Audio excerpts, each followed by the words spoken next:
Tonight, miracle on the Hudson. A jetliner filled with passengers crashes in the frigid waters off Manhattan, and everyone on board survives. U.S. Airways Flight 1549 had just taken off from LaGuardia Airport in Queens for Charlotte, North Carolina, when it apparently hit a flock of birds, knocking out both of the plane's engines. This is Cactus 1539, hit bird.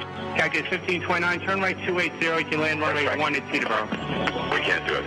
We're going to be nuts. Even without power, though, the pilots managed to maneuver the Airbus A320 northward over the Bronx, make a sharp turn south, then follow the Hudson River alongside Manhattan Island, losing altitude along the way, and finally coming to rest on the river. The plane then skimmed across the water 100 yards or more before coming to a rest just off Midtown Manhattan. Many passengers didn't think they'd make it.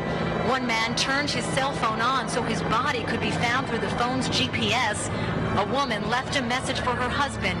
Tell the kids I love them. Joining me now is David Sanderson. He was one of the last passengers out of the plane. I understand you were actually in the plane after it landed for 7 minutes. Was it filling up with water? Yeah, once we got everybody out, I stood in the plane to make sure everybody was out. And it was filling up pretty rapidly, and it got up to about waist level. And then when everybody was out in the lifeboats, I then stepped out on the edge there, and it was about knee deep at that point, and I just jumped in and started trying to swim to the first boat I could find. Chesley B. Sullenberger III, a former fighter pilot, used 40 years of experience to somehow land the powerless plane on the icy waters of the Hudson River, a feat that's being called a miracle. David, take me inside the plane. Take me inside as this plane impacts on the water. What was going on inside? It was stone quiet in there, which was amazing to me because I don't think anybody cross-referenced what was going on. And I think that was a saving grace. And I just want to say, I admire your skills. I honor the way you managed your state. And now I do listen to the flight attendants every flight. I know exactly where everything is. I know exactly where the exits are. And I know where that life preserver is. I'm really proud of a dear, dear friend of mine by the name of Dave Sanderson. Every one of us got a hero inside. Every one of us has a capacity in the most difficult times to find our strength. And it's nice to see a miracle on the Hudson and know that part of that miracle was an extraordinary pilot, and another part of that was a dear friend who, even when he could barely function, made sure other people's lives were being saved and supported.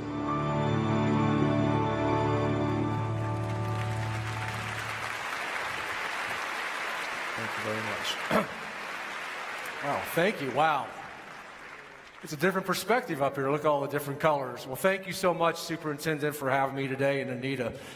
I have the opportunity now to travel the world, and one of the things I share when I come back to Texas is this. There's nothing like the hospitality in Texas that I get. It's amazing. So thank you so much for receiving me here today. Throughout our lives, go back please, next one, back. Throughout our lives, many of us would be tested by a traumatic life experience. These midlife jolts can either propel us or they can derail us, taking us back to square one. These jolts can create a lifetime of purpose, creating new relationships, new careers, new worldviews, and a clarity of your mission on earth. That jolt came to me on January 15th, 2009, when I survived the plane crash known as the Miracle on the Hudson.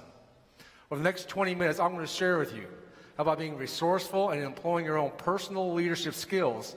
Not only you can survive, but you can thrive. And you don't need a plane crash to find your purpose. Before I start, anybody seen that movie Sully? Anybody seen it? A few people? Cool. Wasn't Clint Eastwood amazing? And Tom Hanks did an unbelievable job. And I was just very fortunate to have a small part in that movie. But one thing that the passengers knew then, but we all know now is this. That movie was not about the plane crash. It was about the amazing journey of that captain. And the captain and crew did a fabulous job that day, and I'll be forever grateful. But now, let me tell you my story. Let me take you inside a miracle. January 15th, 2009 was a Thursday. That week started for me on Tuesday in Sarasota, Florida. And on Wednesday, we went visit a manufacturing plant in Petersburg, Virginia. That afternoon, we jumped on a train in Richmond and went to New York, because the next day we were going to be in a distribution center in Brooklyn. Now, I don't know if anybody here has ever been or worked inside of a distribution center, but they normally open up quite early in the morning. This one opened at 2 o'clock in the morning. So our day started about 5, and we got done about 10. Now, I travel over 100,000 miles a year of what I do in my job, so any chance to get home to my wife and my 4 kids a little early, I usually try to take advantage of that. So about 10 o'clock that morning, I called our travel agent and worked with her, and she put me on flight 1549. That moment changed the entire direction of my life. I gave up a first-class seat at 5 o'clock for seat 15A to be on this plane. But I was grateful. I was going home. Now, I don't know if anybody here has ever flown out of New York, but as you fly out of LaGuardia, you go out over the bay a little bit. And, I was almost one of the first set of passengers to board the plane because of my status. So as we were taking off, I was already seated. And one thing I remember is this. I didn't pay attention to the flight crew. I did not know where those exits were. I did not read that little brochure. I didn't know where anything was going on. But I guarantee you, every single time I get on a plane now, I do. Because now I know how important it is to be aware on a plane. And it was a little delayed that day because of weather. It was 11 degrees and snowing that day in New York, so that's no big deal. So as we took off a little delayed, like I said, we take off over the water. As we started banking, you go sort of north. But about 60 seconds after we took off was when I heard an explosion. It was a loud explosion. Man, I never heard anything on a plane like that before, so it got my attention. So I looked up and I looked out the window and I saw fire coming after me to the left wing. So I knew something had happened, but I fly so often, the plane lost an engine. No big deal. See, that's where I think God's grace entered for the first moment in this flight. Because no one on the plane knew at that moment in time what happened on the left side of the plane, also happened on the right side of the plane. And I truly believe they would have cross-referenced or checked in. Hey, what did you see? Hey, what did you hear? There could have been a lot of panic. People panic, people lose their heads. And when people start to lose their heads, they start making irrational decisions. This day, 10 years later, the one thing that stays with me, and I bet if you talk to any passenger on that plane, they'll tell you the same thing. You're so quiet, you can hear a pin drop. The guy next to me elbowed me and said, hey, man, what's going on? I said, I think we're going back to LaGuardia. I think we'll go back to the airport. But as we started banking, I saw something that I had never, ever seen before. I saw the skyline of Manhattan up close and personal. And I looked out the window, all of a sudden I saw this bridge coming up. And as we started approaching the bridge is when I heard the only thing I heard the entire time on this plane, when the captain said, this is your captain, brace for impact. Now, I never heard that one on a plane before, so that definitely got my attention. Now, I don't know if anybody here knows about the George Washington Bridge, but it's 600 feet up. The plane was 1,000 feet descending towards the bridge, so we only cleared that bridge by about 400 feet. As I looked out the window, you see people's faces looking up at you. That's how close we were to the bridge. And as we crossed over the bridge, I did two things. First thing I did is I prayed. Pray, whoever that dude is up front, man, just get me down in one piece. Second thing I prayed for is the last person I spoke with, called my wife, tell her I loved her. And the third thing I prayed for is, go to God, forgive my sins. I don't want anything between me and God at this point. We're going down, I want to go up, and it ain't looking good for me right now. The second thing I did is I reached down to my briefcase, got my wallet out, and shoved it down into my pants. Because if something did happen, which looked like it was going to happen, at least they could claim my body. At least my family would know who I was. And they put my head down. And people ask me all the time, what was that last moment like? I'm going to tell you what was happening. You hear people calling people. You hear people texting. But what happened to me is this. I saw the movie of my life pass before my eyes. I saw when I played Little League Baseball in high school, when I got married, my kids. I saw with such clarity what my life was all about. And I started thinking, this is my life. I saw my entire life with such clarity. It was about 60 seconds after we crossed over the bridge when we crashed into the river. And it was a violent hit. When we hit, I went all the way back in my seat and all the way up my seat, just like that. When I came back up, I opened my eyes, I looked out the window, and I saw light. So I knew I had a shot, but I wasn't out. Because if you saw the plane landed, water started coming in immediately. And depending on what side of the plane you are, and I was towards the back of the plane, water was anywhere from ankle, knee to waist deep, just like that. And I looked out the window, and all of a sudden, you see the water rising out the window. Now, you've probably seen that picture of people standing on the wings. You've probably seen that's the one that everybody sort of talks about. People ask me all the time, how do those people get on those wings so quickly? I'm going to tell you what happened. When I looked out, Also, I saw people jumping up on top of the seats, climbing down the seats. And that became a great lesson for me. It's a lesson of resourcefulness. Because one thing I learned at that point is this: when you think you might only have one way to get something done, one option, if you're resourceful, all these things start opening up to you. It's all about resourcefulness. But I didn't think about getting on top of a seat. My game plan was get to the aisle, get up, and get out.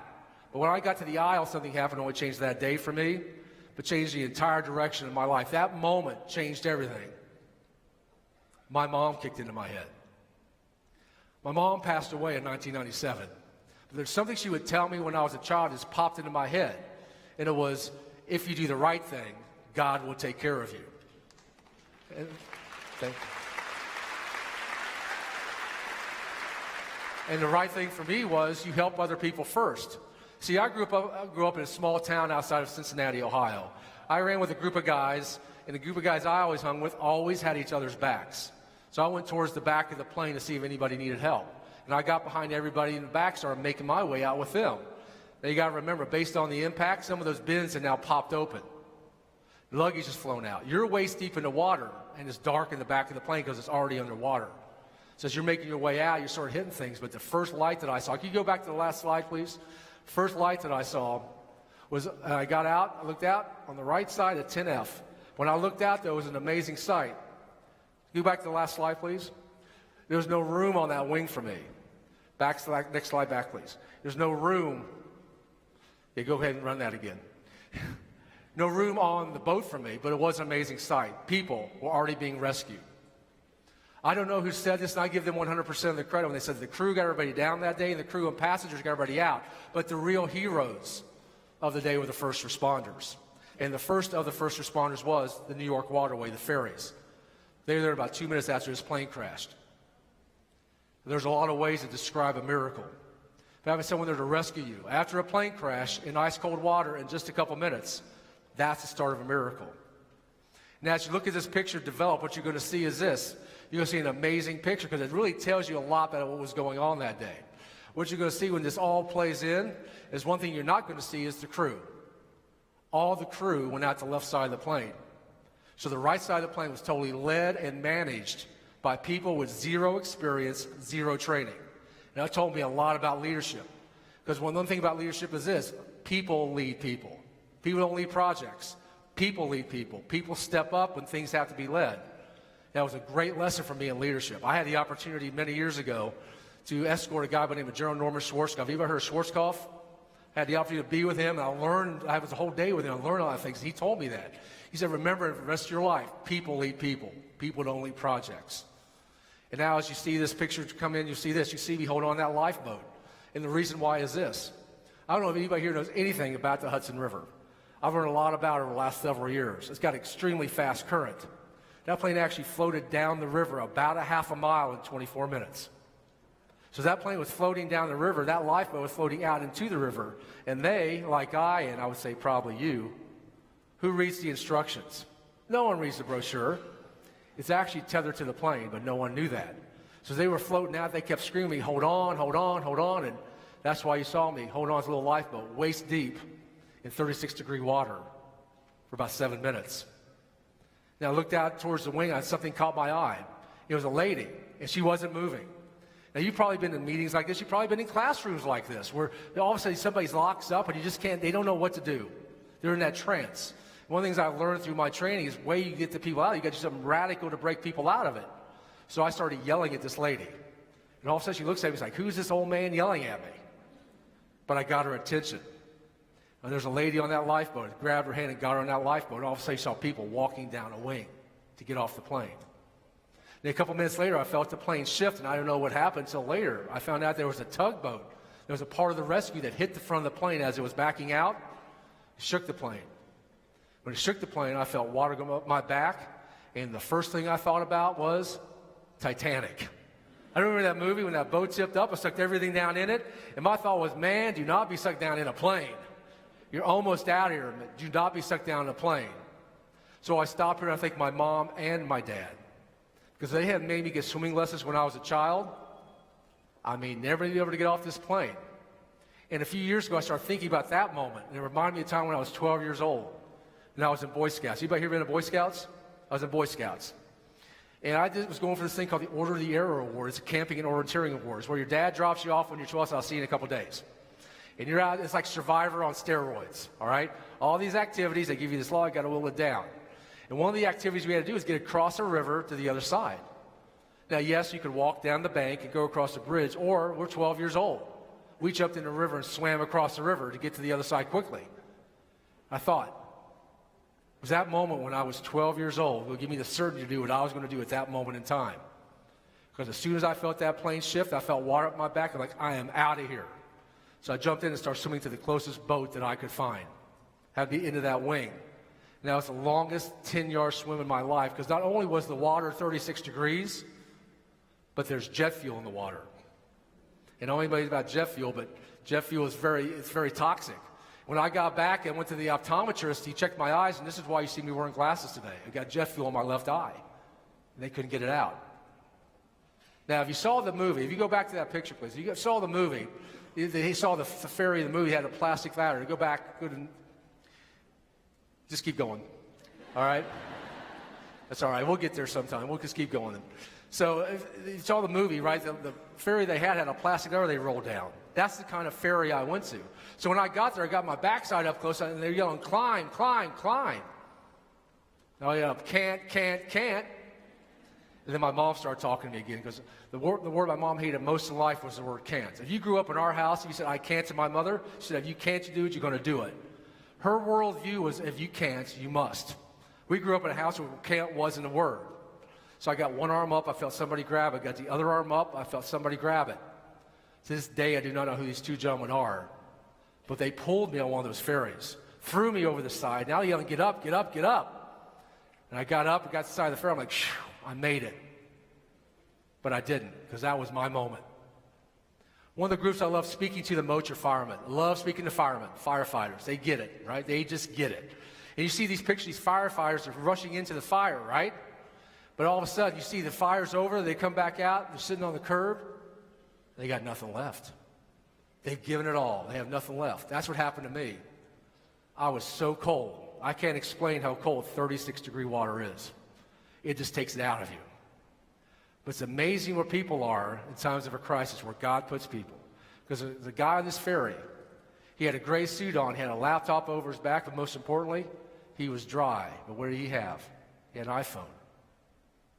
He walked up to me and put it in my face and said, call your wife, and I couldn't dial the phone, but I couldn't get it out. And if iOS 12 is working right now, you're going to hear what was said that day from the ferry as all this was going down.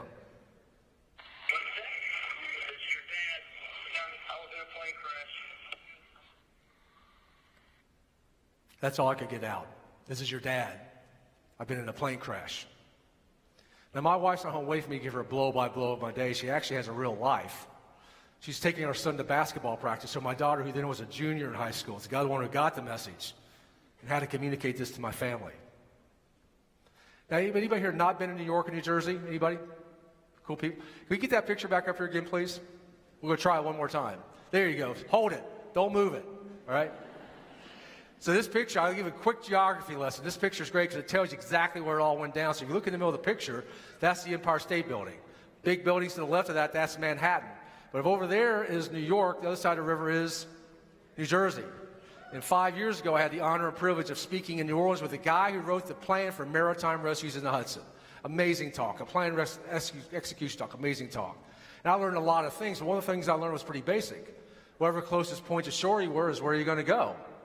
So you see the plane's facing towards New York, the left side, right side is facing towards New Jersey. I'm heading to Jersey. And I found out later they radioed ahead because they knew I'd been in the water, so when we hit shore, there were 3 people waiting for me. 2 EMTs and a guy from the American Red Cross with a blanket. That's why I'm now a national spokesperson for the American Red Cross. Because a little known fact about that day is this, thank you. Little known fact about that day is this, which you will not get in the media. This is bonus information. There were a lot of groups that touched a lot of people that day. There were 2 groups that touched every one of us. The ferries and the Red Cross with the New York and New Jersey side. But that's where my miracle turns into my mission.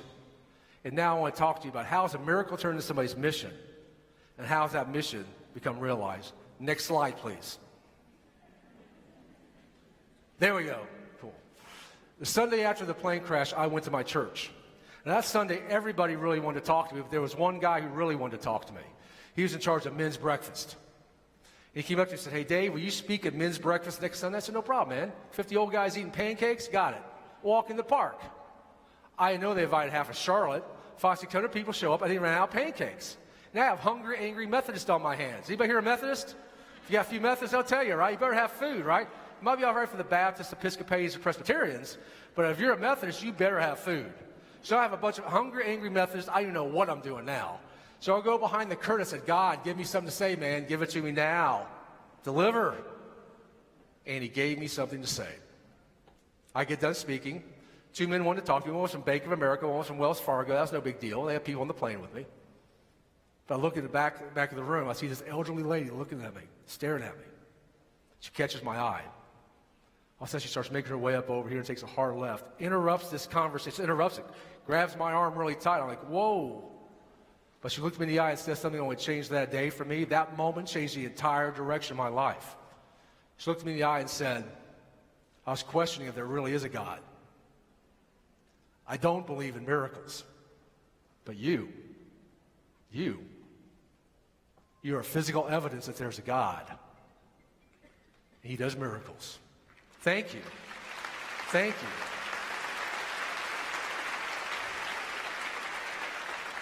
She let my arm go, looked me in the eye one more time, turned and walked away. I look at these 2 men. I've never seen 2 men in my life cry like this. My minister was in the back watching all this, witnessing all this. I'm like, looking at him like, what's going on? But all of a sudden it came to me. What happened to me on January 15, 2009 had now impacted somebody who, before she goes to her great beyond, wherever that is, now believes there's a God who does miracles, because I am physical evidence. So when the superintendent and Anita invited me to be here today with you to kick off this year, there's no doubt that I was going to be in Arlington, Texas with you today, because I don't know who I'm going to impact. You go back to 2009, there wasn't a lot of positive things happening in the country, but all of a sudden, you had a crew and passengers that did something that had never, ever been done in the history of aviation. One team, one goal, one miracle, and it gave people hope. There's a passage in the Bible that says suffering produces endurance, endurance produces character, character produces hope, and hope does not disappoint us. That's what only happened that day. I get to do that every single day. What's more important is this: you get to do it every single moment of every single day. You impact young people's minds. You give people hope. This is why it's so important for me to be here today, because what you do is what is going to be the next generation. You impact people's lives. And that's why I'm so passionate about what I do. My teachers had a lot of impact on me, as you can probably tell. And that's why I value what you do. But one thing I want to leave you with is this: is success does leave clues. I want to leave you just with 5 things you can take back to the classroom that hopefully you can use, whether it's in your classroom or in your personal life. Next slide, please. First thing I learned is this, if it comes up: process saves lives. It may not be your physical life like it was my physical life that day. It may be financial or emotional, spiritual, physical. But if you don't have a plan for your classroom, if you don't create your own flight plan for your classroom, those kids will go off in different directions. You got to have a process. If the captain didn't have a process that day and we didn't have a process, I am not here speaking with you today. I'm not here. It's so important to have process, and that's what you do when you create your own flight plans, what you do in your classrooms. Process saves lives. So next slide, please. Second thing I learned is casualness leads to casualties. You can't be casual with these relationships with these kids. You don't know what kind of impact it's going to take them and leave them with. You got to be focused when you talk to these kids. I love talking to kids. I do a lot of youth. I love speaking to youth. And one thing that really drilled this home for me is this. Earlier this year, I had the honor and privilege of keynoting at NASA down in Cape Kennedy. Amazing experience. I grew up in the 60s. Couldn't be anything bigger than that. And after I got done speaking, I had the opportunity to speak one-on-one with a rocket scientist who was on the Columbia flight team. Anybody ever talked to a rocket scientist? Unbelievable experience. But he told me something that really drilled this in. He told me this. He said, what happened on Apollo 1 didn't happen. If you remember what happened on Apollo 1, all those astronauts died. He said, if that doesn't happen, we don't go to the moon. He said, we were taking things so casual at that point. Things were going so well. And we just thought everything was going to be hunky-dory. And all of a sudden, we realized we've got to be focused. We can't be casual anymore. He said, we got casual again, on the space shuttle is casualties leads to casualties. Next slide, please. Next slide, please. Next slide, please. People value people. This is what you do. See, you wouldn't be teaching if you didn't value people, right? I mean, this is what it's all about. You have your characters coming out every time you get in front of these kids. And, who's the greatest teacher in the history? My opinion is Jesus. Who did Jesus hang out with? He didn't hang out with the cool kids, right? He hung out with people who needed help. This is what your mission is. Try to emulate being the best teacher, because people value people. Next slide, please. The power of teamwork. How does 155 people who do not know each other or care about each other come together in less than 6 minutes to do something that never been done in history? How does that happen? I'll give you two things. Number one, you check your ego at the door. When you're going down in a plane crash, I don't care if you're the CEO of American Airlines or you're the janitor. Everybody's the same. Everybody's the same. So you check your ego at the door and get the mission done. Focus on the mission. If you saw the movie, you probably heard there's one line in the movie. If you watched it, it said, "No one dies today." That was the theme. No one dies today. That was the mission. Second thing is this. When given the opportunity to lead. Leaders step up. Leaders step up in the most trying times, because what happens is that one becomes the leader is this. The person with the most certainty in most uncertain times. You become the leader. It doesn't matter who you are. If you give certainty to people, you're the leader. Power of teamwork, coming together. This is what this is all about. This is what the superintendent's bringing you in here. This is one big team. You may have different allegiances, but you have one big team and one big focus. And congratulations on going to 86. I won't get that out on Twitter. I will promise not to do that just yet. Next slide. Last but not least is grace is fueled by gratitude. What is gratitude? Gratitude is giving thanks to something bigger than yourself. People ask me all the time, do you really think this is a miracle? I tell people this, that I don't know what a miracle really is, but one thing I do know is this. With men, a lot of things are impossible. With a greater being, everything is possible. So if you tie that together, this is a miracle. Because unless you have a greater being and you give grace and you give gratitude, grace will come to you. That's why grace is fueled by giving gratitude, something bigger than you are. Thank you. I would love to stay in touch with y'all. And the way I do that is LinkedIn. If you're on LinkedIn, please just check me out on LinkedIn, because every day I put out new content on leadership. I'm going to tell you my focus over the next 10 years, impact 1 million people with this message of self-leadership, personal leadership. And you can help me. Just check me out and just put my message out. That would help me greatly. And last thing I'll leave with is this. There was a land for 1,000 years. There's a people in a land of not enough. But all of a sudden, a teacher came in and moved them a land from not enough to a land of just enough. And for 40 years, they lasted in that land. All of a sudden, a bunch of leaders came in, a bunch of teachers came in and moved them to a land of not just enough to a land of more than enough.